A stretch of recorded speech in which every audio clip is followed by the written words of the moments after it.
Let's get political. That's generally dangerous, chat. I think I told you guys before, right?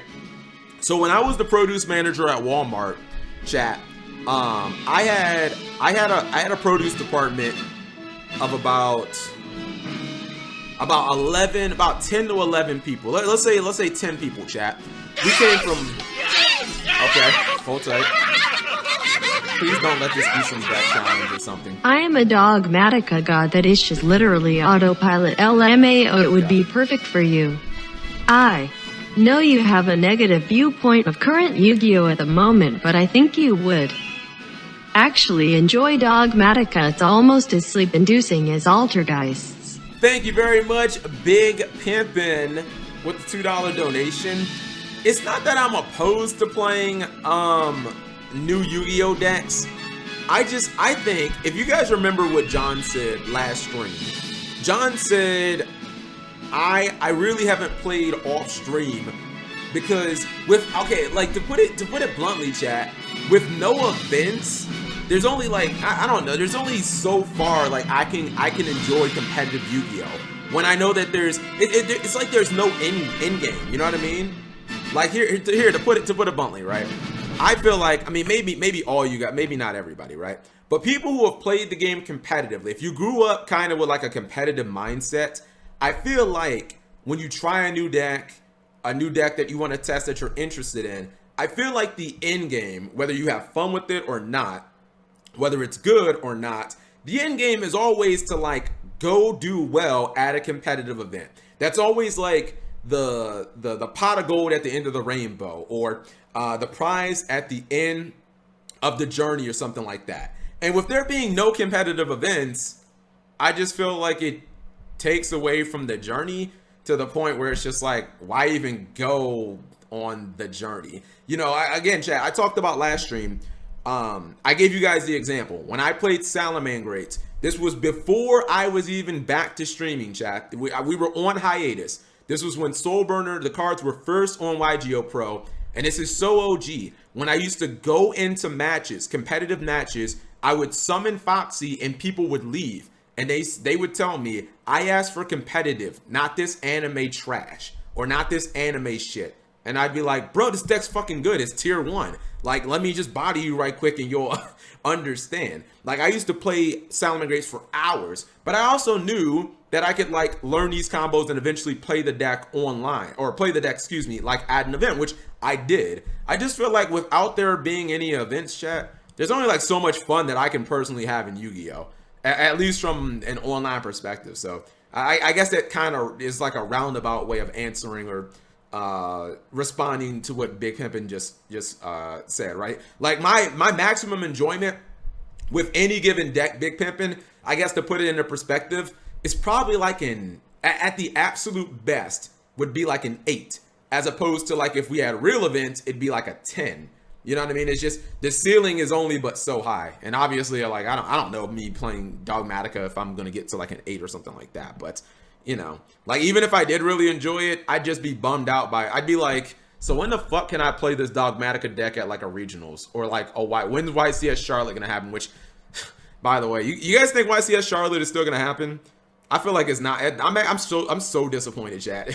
The first YCS in Charlotte, I believe since I think either 5Ds. I know that there was a YCS in Charlotte in 2005, but I feel like there hasn't been a YCS in Charlotte specifically probably since 5Ds, and I'm pretty sure it's not gonna happen. Yeah, I don't think Konami's gonna reschedule it. I think they're just gonna be like, all right, we wanted to have it in Charlotte, now we're gonna put it in. You know, we're gonna put it back in Atlanta, or we're gonna put it in what other fucking states around here?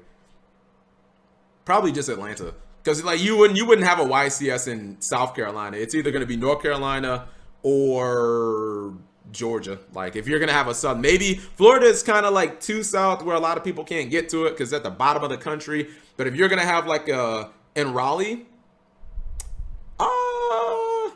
yeah, I mean, yeah, they could have a YCS in other cities in North Carolina. Yeah, Raleigh, because Raleigh has a convention center for a long time until basically 2014. Raleigh didn't have a convention center, that's why we never had events. But yeah, they could put it in Durham, Raleigh. But if you're gonna have a southern YCS, and it's not going to be Florida because Florida is almost like its own fucking country, you're probably going to have it in Georgia or North Carolina.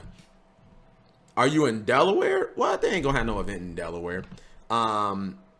But yeah, man, like even if I were to play Dogmatica Big Pimpin', there's only so much fun I could have not knowing that there are like no events. I calculated how much Dogmatica build would be lowest rarity. Wait, what? I'm sorry, I haven't looked at any of the prices of the Rise of the Duelist cards because I don't really care. But we need a YCS in Delaware, says Jay Talk a lot. My first question would be why. Chat, the concept of YCS is, or at least they should be, to have events in highly populated areas or areas that a lot of players can get to.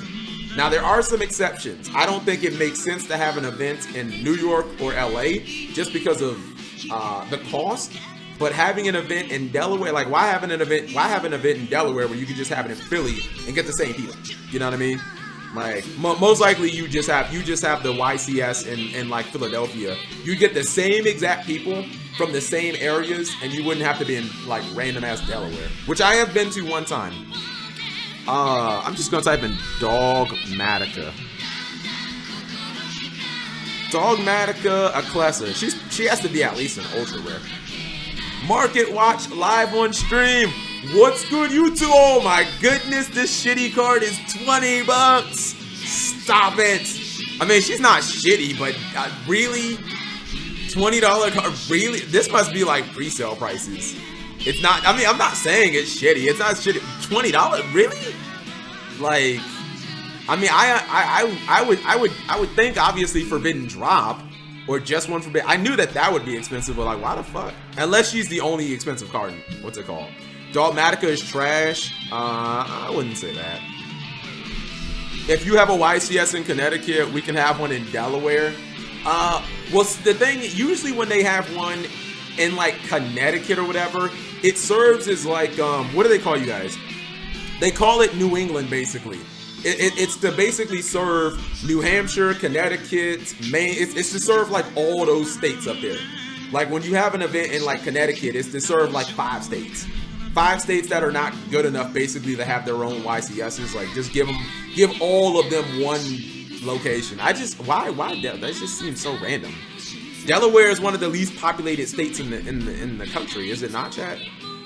Like I'm pretty sure Delaware is like one of the least populated states in the country. What the hell? Oh my goodness, are you kidding me? So they're by the way, has Farfa freaked out that his name is on a card? I think Nadir's name has an H in it. But has he freaked out that his name is on a card? Because I would freak out if they put my actual government name on a Yu-Gi-Oh card, dude. I would freak out. I would want to own so many copies of that card. So the Rhoda is $60, $65. Fluor is $25. Aclessa is $20.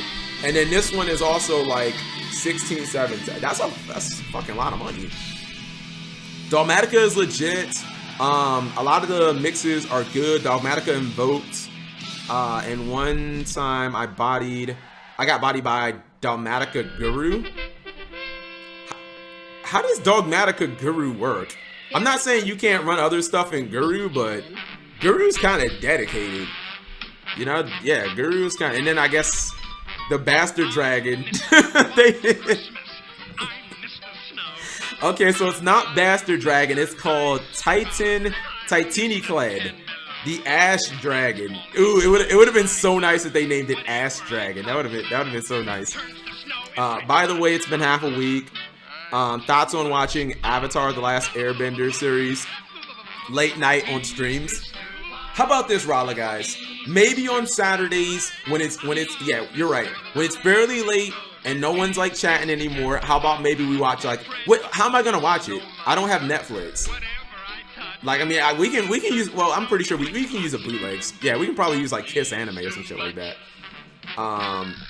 Let's just see what else is in here. Shadow Schism.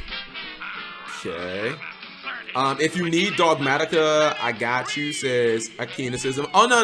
I'm just looking at the prices in this set. Yeah, I was just, someone said that like Dogmatica is really expensive, and I guess I just didn't believe it. It feels like a Thunder Dragon situation, or at least early Thunder Dragon, when like all the cards were expensive. Kiss Anime went down. Dude, there's like, Raleigh, guys, you know there's like 15 Kiss Animes, right?